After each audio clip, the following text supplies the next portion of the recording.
자, 그러면 AI 에이전트의 다음 스텝에 대해서 얘기를 한번 해보도록 하겠습니다. 다음 세대 AI 에이전트라고 하는 거는 에이전트 AI를 포함해서 넓은 의미에서 얘기를 하게 됩니다. 그래서 AI 에이전트의 가장 중요한 키워드는 앞으로 나올 중요한 키워드는 네 가지 정도로 정의할 수 있는데요. 자율성, 협업, 전문화, 윤리, 안전성이라는 네 가지 키워드를 얘기할 수 있습니다. 통상적으로 자율성이나 협업에 대한 얘기는 많이 하고 있지만 전문화나 윤리성에 대한 부분은 조금 더 부족한 상황이 있긴 합니다만 방향성에 대한 얘기를 하고 정리를 하려고 합니다. 먼저 오토노미에 대한 부분은 앞에서 정의했던 것처럼 이제 자동화되는 수준을 거치게 된다라고 말씀을 드렸는데 이 부분은 어드밴스드 오토노미라고 하는 형태로 발전을 하게 될 겁니다. 그래서 자동화되는 수준이 훨씬 더 높은 수준을 목표를 함께 될 거고 우리가 목표를 설정하거나 계획을 수립하거나 실행, 평가, 재계획 순환을 완성하는 것이 큰 목적이 되겠습니다. 그래서 중요한 건 재계획이라고 하는 부분이에요. 기존의 시스템은 해보고 안 되면 말고 이게 전통적인 시스템이었던 거에 비해서 여기서 이제 재계획이라는 게 들어갑니다. 이게 가능한 이유는 인공지능 모델 자체가 다분히 하나의 결과를 가정하고 만드는 것이 아니라 다양한 형태의 가능성을 좀 더 많이 폭넓게 구현하고 있기 때문에 이런 부분에서 우리가 생각해 볼 수 있다라고 말씀드릴 수 있습니다. 그래서 목표를 더 높게 잡는다라고 하는 것 자체는 우리가 여러 가지 에러나 트라이얼에서 실패를 하더라도 이걸 다시 재평가하고 재계획하는 것에서 개선이 이루어질 수 있다 이렇게 볼 수 있습니다. 특히나 인공지능이 가지고 있는 다양성이라는 부분을 되게 중요하게 보는데요. 이 다양성이라는 게 뭐냐면 일종의 uncertainty라고 해서 불확실성이라는 얘기를 하기도 합니다만 우리가 어떤 답을 낼 때 정확히 답이 하나만 있는 것은 아니고 그 근처에 유사한 답들이 되게 많이 있습니다. 그리고 각각이 어떤 의미적 내용을 포함하는 경우가 되게 많이 있어요. 이런 경우에 어떤 게 맞다, 어떤 게 틀렸다라기보다는 각각의 답이 나왔을 때의 의미적인 부분이 약간씩 다르다. 이렇게 이해하시는 게 조금 더 나을 것 같아요. 그래서 예를 들면 차를 운전하다가 앞에 장애물이 났을 때 급브레이크를 밟는다. 또 다른 방법으로는 회피하여 핸들을 튼다. 이런 것들이 어, 우리가 생각할 때 사실은 교과서적인 정답을 맞추는 게 목적이 아니라 실제 사람은 상황에 닥치게 되면 자기 스스로의 판단에 의해서 결정하는 거기 때문에 모든 사람이 동일한 결과를 내지 않고 항상 다른 결과를 낼 수 있다는 부분이고요. 인공지능도 이런 부분을 학습하기 때문에 다분히 다양한 형태의 결과, 즉 행동을 할 때마다 그때그때 다른 형태의 결과를 만들 수 있다라고 하는 부분을 우리가 인정해야 됩니다. 이게 사실은 인공지능이 가진 가장 특징이라고 할 수 있는데 이걸 통해서 자동화에 대한 목표도 훨씬 높게 설정할 수 있고 그리고 실패라도 재계획 세우는 것들도 효과가 있을 수 있기 때문에 더 높은 수준의 자동화를 할 수 있다라고 볼 수 있습니다. 두 번째 어토노미에 대한 얘기는 환경 변화에 대한 적응력입니다. 그래서 수동적인 대응을 하는 게 아니라 능동적 대응을 하는 게 굉장히 가능해진다. 그래서 뭐 상황이나 데이터, 환경 데이터의 변화가 있는 경우에 스스로가 목표를 바꾸거나 전략을 재수립할 수 있는 등의 어떤 가능성이 있다라고 보는 게 맞을 거고요. 이런 전략의 변화를 가져올 수 있는 것 자체는 스스로가 상황을 판단하고 행동할 수 있는 능력이 있기 때문입니다. 과거의 에이전트들은 이제 상황을 정확히 판단하는 능력이 떨어지기 때문에 이런 형태의 전략을 재수립하는 게 굉장히 어려운 형태다라고 얘기 드릴 수 있고요. 그래서 어드밴스 아토미라고 하는 것 자체는 우리가 더 높은 수준의 목표를 설정하고 행동하고 능동적으로 대응하면서 그걸 달성할 수 있는 형태로 발전할 거다라는 겁니다. 이 부분은 사실은 AI 에이전트의 근본적인 내용이기 때문에 뭐 당연하다고 할 수 있는 부분이라고 할 수 있고요. 자, 두 번째 키워드는 이제 멀티 에이전트 시스템이라고 해서 협업에 대한 얘기를 할 수 있습니다. 그래서 협업이라는 거를 얘기하기 전에 내가 다른 사람과 협업을 한다라고 생각하면 사실 내가 갖고 있지 않은 뭔가를 갖고 있을 때 다른 사람과 협업을 하게 되는 거죠. 그래서 내가 협업이라는 게 얘기를 할 때는 각각이 전문화되고 특화된 부분이 있다라고 생각을 해야 됩니다. 그래서 나보다 더 잘하는 부분이 있고 그래서 각자가 그 부분에서 스페셜라이즈 됐다라고 가정을 할 때 우리가 개별 에이전트 전문화 즉 우리가 각각이 전문화됐을 때 전문화된 기능들끼리 협업을 하는 게 굉장히 의미가 있다 이렇게 얘기할 수 있는 거죠. 제가 굉장히 뭐 프로그램을 되게 잘하지만 회계는 잘 못한다. 그럼 이제 회계 관련된 거는 회계를 잘하는 친구와 협업을 해서 때려서 회계에 대한 필요가 있을 때는 그 친구한테 도움을 받고 프로그램에 대한 지식이 필요할 때는 제가 도움을 주고 이렇게 하는 것이 이제 멀티 에이전트 시스템의 기본적인 개념이 됩니다. 그러면 왜 멀티 에이전트냐? 그냥 에이전트들끼리 커뮤니케이션 하면 되는 거 아닙니까? 라고 생각할 수 있어요. 근데 이제 사실은 이제 에이전트라고 하는 것들이 서로 소통하는 방법에서 사람처럼 지식을 공유하고 대화를 하고 하는 부분도 있긴 하지만 시스테믹하게 동작하는 부분이 있기 때문에 이런 것들을 이제 멀티 에이전트 시스템이라고 통칭하는 겁니다. 근데 이제 최근의 연구는 이렇게 그 에이전트 시스템 하는 거에 대한 연구보다는 사람처럼 지식을 전달하고 전파하는 기능에 대한 연구를 되게 많이 하고 있습니다. 그래서 내가 다른 사람에게 좀 더 쉽고 간결하게 지식을 전파하고 전달하는 방법으로 언어를 이용해서 하는 방법에 대한 연구도 꽤 많이 이루어지고 있습니다. 그렇기 때문에 협업이라고 하는 게 꼭 멀티 에이전트 시스템일 필요는 없습니다. 하지만 뭐 가장 가까운 시일에는 멀티 에이전트 시스템을 구현하는 게 용이할 테니 그렇게 된다라고 볼 수 있습니다. 자, 두 번째는 자유경제라고 키워드가 되어 있긴 한데 자유경제라기보다는 에이전트끼리의 경제 커뮤니티를 만든다라고 얘기하는 게 조금 더 낫겠죠. 그래서 이제 여기는 에이전트 에코노미라는 얘기를 쓰고 있는데 스스로 정보를 수집하고 내가 결단을 내려서 뭔가 집행을 할 수 있는 권한이 된다면 사실은 경제의 집행 주체가 사람이 아니라 에이전트가 될 수 있는 거죠. 물론 이제 사람의 지시를 받은 거긴 하겠지만 그런 상황이 됐을 때 에이전트끼리의 내고를 하고 에이전트끼리 소통을 하고 에이전트끼리 필요한 물건 전달하고 하는 것들이 그 안에서 이루어지기 때문에 결과적으로는 이 에이전틱한 이코노미가 생성될 수 있다라는 것을 또다시 예측해 볼 수 있는 거가 되겠습니다. 이 경우는 사실은 여러 가지 문제점들도 있습니다. 내가 이제 대신해서 이런 경제 활동의 주체로서 역할을 하려고 그러면 내가 상당한 권한에 가져야 되는 게 문제가 첫 번째 있고요. 그 결과에 대해서도 누구도 이의를 제기하지 않고 모두 따라야 된다는 그런 형태의 내용도 충분히 있을 수 있습니다. 그렇기 때문에 우리가 이제 협업이라고 하는 것 자체를 단순하게 정보를 주고받는 것만이 아니라 사실은 다양한 형태의 우리가 경제 활동에 대한 모든 것들이 다 담길 수 있는 형태로 성장할 수도 있다라고 말씀드릴 수 있습니다. 자, 세 번째로 얘기하는 게 제너리스트 에이전시라고 얘기를 합니다.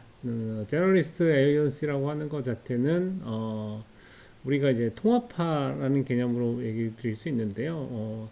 인공지능 기능이 파편화돼서 단편의 기능을 고도화하고 전문화되는 조직을 가져가는 역할도 하지만 또 한 가지 측면에서는 묶음형 패키지를 제공해 주는 것도 상당히 중요한 부분으로 구현이 될 거라고 생각합니다. 그래서 뭐 예를 들면 우리가 이제 그 사람의 일을 하는 것들 중에 코딩도 하고 정보 검색도 하고 설계도 하고 그다음에 뭐 컴퓨터를 청소하기도 하고 여러 가지 일을 할 수 있는 것처럼 이 에이전트 기능들이 단편화되어 있긴 하지만 그 단편화된 기능으로 다시 묶어서 그 단편화된 기능들을 묶어서 하나의 패키지, 즉 하나의 업무 타스크를 달성하기 위해 필요한 것들을 조합하는 형태의 통합화, 묶음 형태, 즉 패키지 형태로 서비스를 제공하는 것도 굉장히 중요한 부분으로 출현할 거다라고 예상해 볼 수 있습니다. 이런 형태의 것들은 사실은 이제 제3자 서드파티 어플리케이션에서 제공되는 그런 형태에서 많이 제공될 거라고 보여지긴 합니다만 어쨌든 통합화를 통해서 단편화된 기술을 고도화하고 그걸 묶어서 다시 통합된 형태의 서비스를 제공해 준다라고 얘기할 수 있습니다. 두 번째 제너리스트 에이전시에 대한 얘기는 단일화라는 키워드를 말씀드릴 수 있는데 단일화는 사용자 중심의 에이전트가 만들어질 거다라는 거죠. 지금 현재 제공되는 에이전트는 대부분 다 서비스 제공자 중심의 에이전트예요. 그 사용자 중심의 에이전트라고 하는 건 사실 비용이 굉장히 많이 들어가죠. 왜냐면 뭐 많이 사용할지 적게 사용할지 모르지만 어쨌든 사용자마다 에이전트를 하나 붙여야 되는 상황이기 때문에 비용이 상당히 발생을 합니다.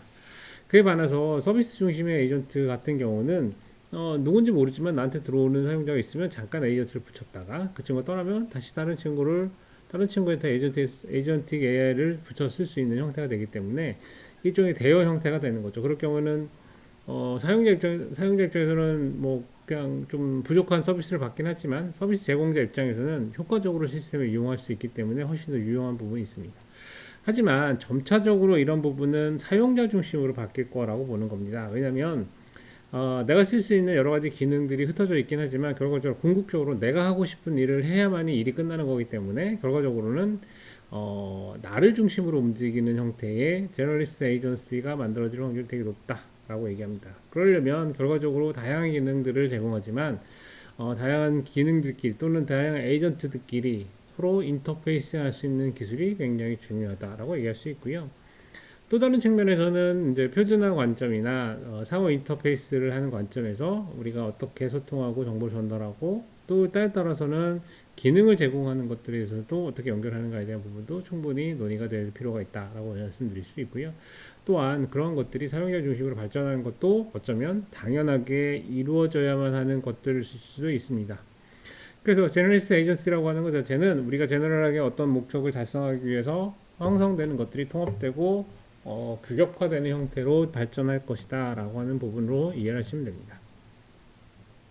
자, 마지막에 대한 이슈는 사실 세이프티 앤 컨트롤러빌리티라고 적어져 있는데 사실은 안전 윤리성에 대한 부분이죠. 그래서 이거를 두 가지 측면에서 얘기할 수 있습니다. 하나는 투명성, 두 번째는 제어 가능성입니다.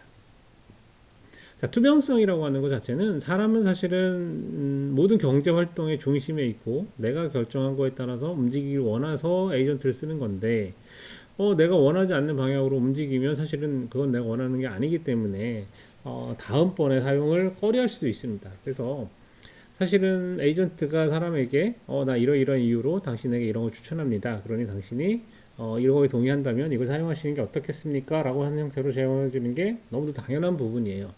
그런데 그런 설명 가능한 구조를 가져간다라고 했을 때 어느 수준으로 설명 가능하냐? 이게 사실 되게 어려운 거죠. 하나하나, 문장 하나하나에 대해서 다 설명하는 게 중요한 건지 아니면 이거 전체적으로 이게 되게 하게끔 필요한 기술은 뭐였고 핵심적으로 당신이 판단하는 기준은 뭐였는지를 설명하는 게 필요한 건지 이런 부분에서 사실은 굉장히 다양한 형태의 설명 가능한 구조가 필요하게 됩니다. 그런데 가장 중요한 건 결과적으로 내가 행동을 하고 결정을 하는데 필요로 하는 근거 자료를 제공하는 게 굉장히 중요한 부분이죠. 과거 초창기의 인공지능 모델들은 사실 에비던스 기반의 판단 능력을 제공해 주는 경우가 되게 많이 있었어요. 그래서 내가 A는 B다라고 정의를 내리면 A가 B인 이유를 쭉 근거를 찾은 다음에 몇 개가 근거가 있는지 보고 충분히 근거가 많으니까 이건 진실입니다. 이런 식의 결론을 내린 경우도 과거에 있었거든요. 그처럼 사람은 대부분의 경우에 어떤 결정에 대한 거나 행동에 대한 걸 설명할 때 어느 수준에서 정당하게 되는가에 대한 과정도 보지만 그 안에서 출처들에 대한 내용들도 보게 됩니다. 그런 이유 때문에 투명성이라고 하는 거는 단순하게 설명 가능한 구조라는 것뿐만이 아니라 내가 어느 정도까지 개입을 하거나 어느 정도까지 그 안에서의 정보를 꿰뚫어 볼 수 있는가에 대한 가능성을 배포한다라고 얘기할 수 있습니다. 자, 마지막으로 얘기하는 게 제 제어 가능성인데 이 제어 가능성이라고 하는 것 자체는 이제 우리가 일종의 뭐라고 해야 되나 브레이크 내지는 보안 장치 같은 겁니다. 그래서 내가 봤을 때 이거 아닌데 라고 판단했을 때 중지할 수 있는 기능이 사람이 있어야 돼요. 사람의 개입이나 강제 중단시키는 것 같은 기능적인 부분이 필요하다는 얘기인데 인공지능이 대부분의 경우 스스로 판단하고 행동을 하는 형태로 발전을 한다 그러면 당연하게도 사람의 개입이나 중간에 브레이크하는 것을 스스로가 싫어할 수 있습니다. 싫어한다는 표현이 뭐냐면 내가 목적 지향형이기 때문에 목적을 달성하기 위해서 수단과 방법을 가리지 않고 수행을 할 거야 라고 하는 형태가 주어지면 이걸 사실은 중간에 브레이크 걸기가 되게 쉽지 않습니다. 그걸 이제 브레이크를 어느 정도 걸 수 있게끔 하는 장치를 계속해서 만들어야지 우리가 그거를 제어할 수가 있는 거고요. 만약에 목적 지향을 달성하기 위해서 수만 가지, 수천만 가지의 모든 가능성에 대한 다 테스트를 한다. 그럼 얘는 사실은 그 달성이라고 하는 하나의 목표를 위해서 달리겠죠. 그렇지만 사람이 봤을 때는 이건 아닌 것 같아. 예를 들면 너가 내린 판단이나 너가 생각하는 부분은 인류를 위해서 절대 하면 안 되는 거야 라고 생각이 되면 중지시킬 수 있어야 되고 때에 따라서는 이게 아니니까 다른 방향으로 네가 학습해 라고 얘기할 수도 있는 거고 때에 따라서는 자 너가 하는 거 되게 좋기는 한데 내가 생각할 때 이런 방향이 조금 더 고려되는 게 좋지 않아? 라고 하는 의견을 개진하는 것도 충분히 가능해야 됩니다. 즉 내가 처음부터 끝까지 모든 걸 개입할 수는 없긴 하지만 너가 판단하는 근거에서 A부터 Z 중에 자 A는 뭐고 C는 뭐고 F는 뭔데 네가 보는 F는 좀 틀린 것 같으니까 F에 대한 부분 다른 걸로 생각해 보자 이런 식으로 얘기할 수도 있어야 되는 거예요. 그러니까 앞에 얘기한 투명성과 연결되는 거죠. 그래서 그 전체적인 구조이나 생각하는 과정에 대한 부분을 우리가 이해할 수 있거나 소통할 수 있는 형태로 인공지능이 제공해 준다면 우리가 제어 가능한 부분도 동시에 발전하고 많아질 수 있다라고 말씀드릴 수 있습니다. 자, 이렇게 해서 세이프티와 관련된 부분들, 특히나 이 컨트롤빌리티에 대한 얘기를 함으로써 세이프티를 보장할 수 있는 방법에 대한 얘기가 앞으로도 계속 발전해 갈 거라고 생각합니다. 그래서 넥스트 AI 에이전트라고 하는 건 결과적으로 어드밴스 오토노미나 멀티 에이전트 시스템 같은 협업, 그 제너리스트 에이전시 같은 통합형 형태의 서비스, 그리고 세이프티와 컨트롤빌리티라고 하는 문제로 귀결돼서 연구될 확률이 더 높다라고 말씀드릴 수 있습니다. 자, 그러면 AI 에이전트가 갖는 장점, 리스크, 리미테이션 이런 걸 좀 들여다보겠습니다. 장점은 당연하게도 도구로서 AI이기 때문에 자동화할 수 있고 뛰어난 성능을 가지고 있고 우리가 응답에 있어서 바로바로 답을 할 수 있기 때문에 사람이 못하는 부분을 잘 해준다는 게 가장 강력한 베네핏이라고 할 수 있죠. 그에 반해서 AI 에이전트의 리스크도 존재합니다. 사람이 모델 종속화될 확률이 있습니다. 어떤 특정 오류를 내더라도 만약에 화학 분야에서 정말로 뛰어난 에이전트가 있는데 얘가 오류를 냈을 때 다른 AI 에이전트들은 이 부분에서 저희가 비판할 수가 없죠. 왜? 이쪽에 스페셜라이즈 된 형태의 에이전트이기 때문에 얘가 항상 옳을 거라고 믿는 구석이 생길 수 있어요. 그러면 전체적으로 오작동은 그냥 단순히 그 모델로 끝나는 게 아니고 주변에 있는 모든 시스템까지도 다 오작동하게 만들 수 있기 때문에 우리가 이제 이런 부분에서 모델 종속성에 대한 부분을 탈피할 수 있는 다양성을 좀 더 확보하는 형태의 연구가 되게 필요하다라고 말씀드릴 수 있습니다. 또 다른 거는 무한루프와 계산 복잡화가 무한히 늘어나는 경우가 발생할 수 있어요. 이건 뭐냐면 내가 목적 달성을 위해서 계속해서 트라이를 한다라고 하는 걸 얘기를 했기 때문에 사실은 뭐 사람의 경우는 한 10번 정도 해보고 안 되면 진짜 안 되나 보다 그만둬야지 라고 하는 것들을 보통 결정하는데 AI 시스템은 그런 게 없어요. 무조건 그래서 그냥 계속 하는 겁니다. 어느 정도 될 때까지 그런 관계에 있기 때문에 사실은 무한루프에 관련 가능성도 존재한다라고 말씀드릴 수 있습니다. 가장 중요한 AI 에이전트가 갖고 있는 한계에 대한 얘기를 좀 드리면 결과적으로 AI 에이전트는 개인을 대신하고 있기 때문에 AI가 인간의 어떤 개인의 어떤 특징과 사고와 그런 개인화된 내용들을 학습해야 될 가능성이 있는데 이 학습된 데이터들이 외부로 유출 가능성도 되게 높다라는 걸 우리가 주의해야 된다고 합니다. 자, 이렇게 해서 AI 에이전틱 서비스에 대한 얘기를 전체적으로 설명을 드렸는데, 이 AI 에이전틱에 대한 얘기는 사실은 더 많은 형태로도 발전이 가능합니다만, 우리가 사용하는 방법에 따라서, 어떻게 사용하냐에 따라서 그 활용도는 점차 더 커질 수도 있고, 아니면 굉장히 적어질 수도 있기 때문에, 우리의 합리적인 형태의 AI 에이전트 소비가 굉장히 중요한 시기라고 말할 수 있을 것 같습니다. 네, 여기서 마치도록 하겠습니다.